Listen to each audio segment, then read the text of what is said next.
Olá, seja bem-vindo, seja bem-vinda. Eu fico muito feliz de estar aqui com você para falar de um tema tão importante que é o recurso de apelação. E olha, importante para quem vai fazer a prova da OAB, para quem advoga na prática criminal, para quem vai fazer prova de concurso. Então, nesse vídeo eu quero te passar alguns pontos para você ter bastante atenção. E o primeiro deles é o recurso de apelação, diferente do recurso sentido estrito, ele não é um recurso, pelo menos via de regra, que tenha um rol taxativo. Se você olhar para o rol do artigo 581 do CPP, você vai ver que é muito diferente da apelação. Lá no chamado recurso em sentido estrito, chamado de também rese, a gente percebe nitidamente aquelas decisões que desafiam o recurso em sentido estrito. Na apelação, acaba sendo algo mais amplo, pelo menos nos incisos 1 e 2 do artigo 593. E aí eu já te peço o seguinte, vá de meco em mãos, sempre que você estiver assistindo os meus vídeos, porque eu sempre vou mencionar alguns artigos e é importante você consultar. De preferência, se você advoga na área criminal ou vai fazer a prova da OAB, você tem que ter uma legislação específica, você tem que ter um vade-mecum penal. Então eu vou aproveitar e vou te indicar o meu VAD da editora Juspodium, de minha autoria com a professora Ana Cristina. Ele tá sempre atualizadinho, porque ele sai 3 vezes por ano, viu? E lá no site da editora Juspodium você sempre consegue adquirir ele atualizado. A vantagem de um VAD penal é que você tem mais remissões, você tem as leis penais especiais. Então agora eu quero que você abra no artigo 593. Quando você olha para os dois primeiros incisos do artigo 593, você percebe que cabe apelação das sentenças condenatórias e absolutórias, e cabe apelação quando nós temos uma decisão definitiva ou com força de definitiva que não desafia o recurso em sentido estrito. É o que a gente chama de apelação residual. O raciocínio é mais ou menos o seguinte: você vai olhar uma determinada decisão, aí você percebeu que não é uma sentença condenatória nem é uma sentença de absolvição. Aí você fica na dúvida, natural. Afinal, cabe rese ou cabe apelação? E essa decisão, ela é uma decisão definitiva ou ela é uma decisão que tem força de definitiva? Quando você tiver essa dúvida, o que você vai fazer? Você vai olhar no rol do recurso sentido estrito, no 581. Se você encontrar a decisão ali, cabe rese, a não ser que seja uma decisão do juiz da execução. Lembra disso também. Porque de toda e qualquer decisão do juiz da execução, o recurso cabível é o agravo em execução. Agora, se você não encontrou a decisão ali, do rol do 581, e nem é uma decisão do juiz da execução, cabe para essa decisão definitiva ou com força de definitiva, apelação residual, cuja base de fundamentação é o artigo 593, inciso 2. Agora, toma muito cuidado ainda quando você está diante de decisões do júri, porque diferente daquilo que eu falei, do rol não ser taxativo, nesse caso ele é. Só cabe uma apelação de uma decisão do júri quando nós estamos diante de uma daquelas alíneas do artigo 593, inciso 3 do CPP. Para outras situações, não cabe o recurso de apelação, por inúmeros fatores, pela soberania dos vereditos, pelos princípios que regem o tribunal do júri. Portanto, para você recorrer recurso de apelação de uma decisão do júri, você tem que olhar para o 593, inciso 3, procurar ali e verificar. Olha, é uma dessas situações? Se for, beleza, maravilha, cabe o recurso de apelação. Outra coisa que o artigo 593 deixa muito claro pra gente é o prazo da apelação, mas cuidado, esse prazo é o prazo de interposição. O que significa isso? Isso é importante na prática e isso é importante se você vai fazer a prova da OAB. O recurso de apelação, ele tem uma estrutura dúplice. O que significa isso? Que são duas peças que você tem que elaborar. Você elabora a chamada peça de interposição e você elabora a peça de razões. Esse prazo que está no artigo, logo no caput do artigo 593, é o chamado prazo de interposição, para você interpor o recurso de apelação. Você não tem, nesse primeiro momento, que já apresentar as suas razões, você pode apresentar as suas razões depois. E qual é o prazo de razões quando nós estamos falando do recurso de apelação? O prazo de razões é de 8 dias. Então, nós temos dois prazos, o prazo de interposição, 5 dias, e o prazo de razões, 8 dias. Mas isso é na vida prática. Se você está fazendo a prova da OAB, por favor, cuidado. Por quê? Porque você, logicamente, vai apresentar a tua peça com essa estrutura dúplice já. Ou seja, você vai fazer a peça de interposição, você vai fazer a peça de razões e você vai usar para as duas o prazo de 5 dias. Você vai usar para as duas o prazo de interposição que está no caput do artigo 593 do CPP. Então, muito cuidado. E esse é um prazo processual penal. Isso significa que na hora de você fazer a contagem desse prazo, você vai excluir o dia do começo. Vamos imaginar que o dia da intimação da sentença condenatória, por exemplo, seja uma segunda-feira. Você não vai contar esse dia. Então, como é que vai ficar o prazo de 5 dias? Terça, quarta, quinta, sexta e sábado. Mas quando o seu prazo ele termina no sábado, no domingo ou em um feriado, o que você vai fazer? Se é um prazo processual penal, você vai prorrogar para o próximo dia útil. Então, nesse caso, você iria interpor e datar a sua peça na segunda-feira. Cris, e se segunda fosse feriado? Então seria na terça-feira. Quando é feriado, é no dia útil subsequente. Quando é fim de semana, é no dia útil subsequente. Então você tem que ter esse cuidado, viu? Muito importante. Isso significa que eu não conto o fim de semana? Não é isso. Vou mudar o exemplo, você vai entender. Vamos imaginar que a intimação da sentença condenatória tenha sido numa quinta-feira. Você vai ter o fim de semana no meio. Você vai contar normalmente. Então exclui a quinta-feira, sexta, sábado, domingo, segunda, terça. Qual será a data de interposição? A terça-feira. E aí, logicamente, você vai olhar o dia do mês, tudo certinho, para você não errar. E na prática, logicamente, não ter a sua apelação como intempestiva. Outro ponto que é importante na prática e é importante na prova da OAB também, é que quando você olha uma sentença condenatória, digamos que você foi contratado como advogado, ou você está fazendo a prova da OAB e viu que é uma sentença condenatória que você tem que atacar. Muito cuidado, porque a primeira coisa que você tem que verificar ali é o seguinte: essa sentença condenatória transitou em julgado? Porque se ela já transitou em julgado, não cabe mais recurso. E aí o que você vai fazer não é o recurso de apelação, já passou o prazo dele. O que você vai fazer é uma ação de revisão criminal. Lógico, se for o caso, se for uma das hipóteses do artigo 621 do CPP. Eu sei que é muita coisa, mas são dicas importantes em que é melhor você ter dúvida agora, questionar, perguntar, olhar no seu vade-mecum, estudar, do que surgir na hora da prova, viu? Se você estiver fazendo OAB. Ou, se você já advoga, se você já está na prática da advocacia criminal, surgir essa dúvida na hora que você está elaborando o recurso. Ninguém merece, né? E, aliás, aqui eu quero te dizer uma coisa. Eu preparo para a prova da OAB já há muitos anos, aproximadamente 15 anos. Eu já fiz parte da banca e eu coordeno um curso de segunda fase da OAB em Direito Penal, junto ao seufuturo.com. Eu vou deixar o link para você do curso. E se você já passou por essa etapa, já está com a sua carteira da OAB, quer iniciar na advocacia criminal ou quer se especializar, eu te convido a conhecer o curso de prática na advocacia criminal.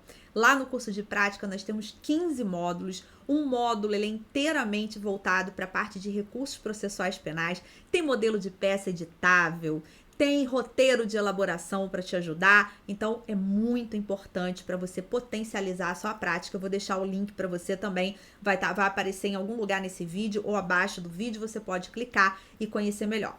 Continuando aqui nas nossas dicas, é importante a gente entender que às vezes é caso do recurso de apelação em uma lei penal especial. Então esse é o caso, por exemplo, do artigo 82 da Lei 9.099.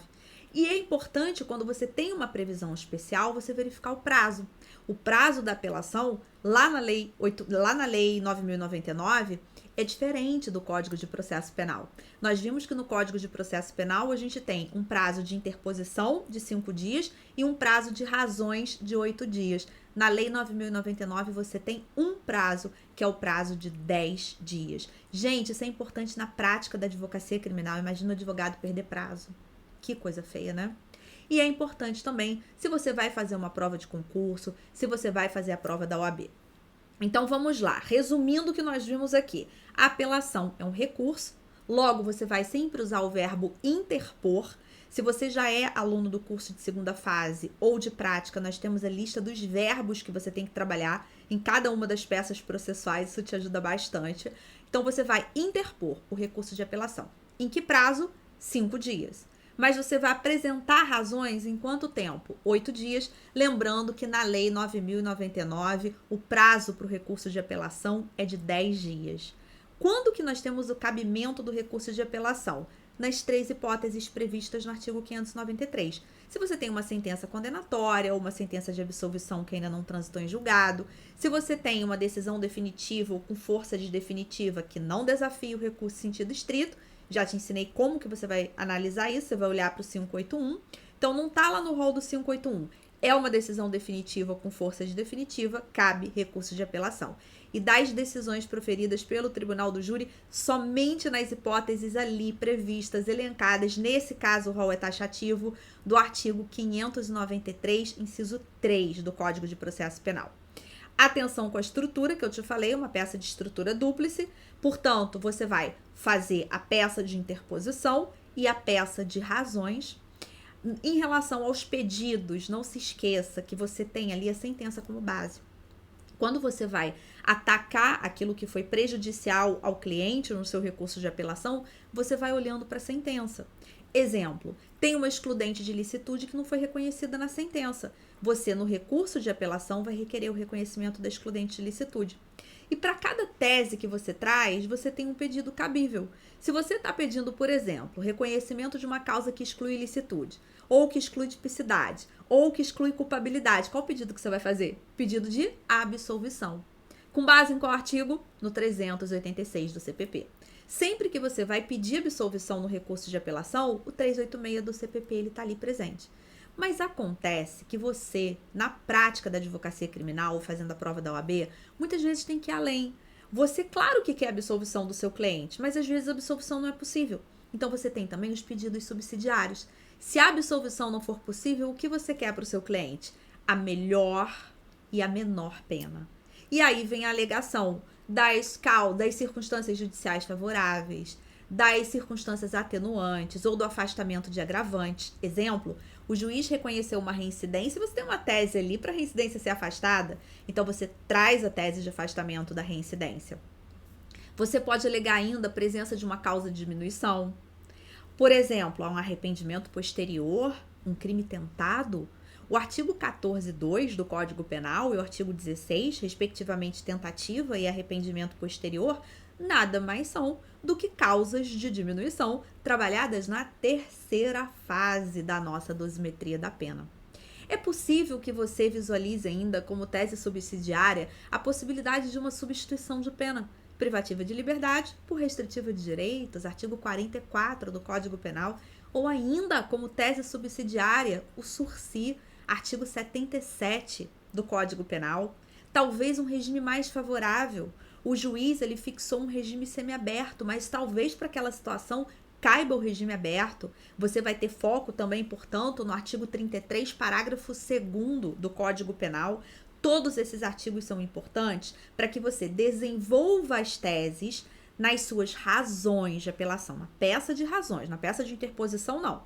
Peça de interposição é curtinha, bem resumida.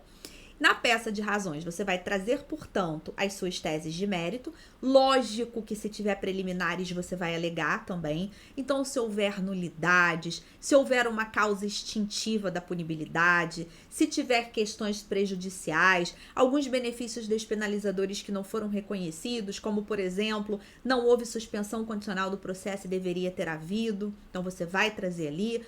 Todas essas questões, né, elas são alegadas em preliminares. Portanto, a sua peça de razões da apelação ela pode estar dividida em preliminares e mérito. Crise se eu não tiver nenhuma preliminar. Então, você só vai ter o mérito para alegar. Você vai ter aquelas situações que elas são alegações de direito penal, de direito material, como ausência de tipicidade, de ilicitude, de culpabilidade, como as circunstâncias trabalhadas durante a dosimetria da pena, como o regime de cumprimento da pena, a substituição da pena privativa de liberdade por restritiva de direitos, o sursi. Tudo isso você vai alegar na sua peça de razões na parte do mérito. E sempre lembrar o seguinte, para cada alegação que eu trago, eu tenho um pedido concernente. E eu tenho que procurar, por exemplo, se eu estou alegando falta de tipicidade, de licitude, de culpabilidade, eu vou olhar no 386, que é o fundamento para o meu pedido de absolvição, qual é o inciso cabível ali. Agora, quando eu vou para os pedidos subsidiários, eu também tenho, para cada tese que eu trabalhei, um pedido. Se eu estou falando, por exemplo, para reconhecer uma atenuante, para reconhecer uma causa de diminuição, meu pedido vai ser para que a pena seja reduzida. Se eu estou atacando o regime semiaberto e estou dizendo que cabe o aberto, o que eu vou pedir? Que seja fixado o regime menos gravoso, o aberto. Se eu estou dizendo que cabe substituição da pena, qual vai ser o meu pedido? Que a pena privativa de liberdade seja substituída pela pena restritiva de direitos. Mas eu posso dizer ainda que caso não se reconheça a possibilidade de substituição, que seja aplicado o sursi, com base no artigo 77 do Código Penal. Tá vendo que para cada tese de defesa você tem um pedido respectivo? E por fim, você vai datar a sua peça dentro do prazo. Cuidado se você estiver fazendo a prova da OAB. Geralmente, a questão pede que você coloque o último dia do prazo, então você tem que analisar aquelas questõezinhas que eu falei sobre a contagem do prazo, prazo de direito processual, exclui o dia do começo, não pode começar fim de semana, não pode terminar fim de semana, você prorroga para o próximo dia útil. Te dei alguns exemplos e vou te dar mais um. Imagina que a intimação foi sexta. Qual vai ser o primeiro dia? Você exclui o dia do começo. Não pode começar a contar sábado, não pode começar a contar domingo, você começa a contar na segunda. Segunda, terça, quarta, quinta, sexta. Seu prazo de interposição termina ali. Eu espero que você tenha gostado dessas dicas, que tenha ajudado você. Se você ainda não está inscrito no meu canal do YouTube, inscreva-se, deixe seu like no vídeo e venha conhecer os cursos, viu? Você pode se unir aí a outros estudantes para a prova da OAB ou a advogados por todo esse nosso Brasil, inclusive no curso de prática. Tem grupo de WhatsApp com interação. Aliás, nosso grupo novo tá bombando. Dali saem parcerias, saem ajudas, sai experiência conjunta. É maravilhoso. Foi um prazer ter estado aqui com você em mais um vídeo. Beijo no seu coração e até o próximo.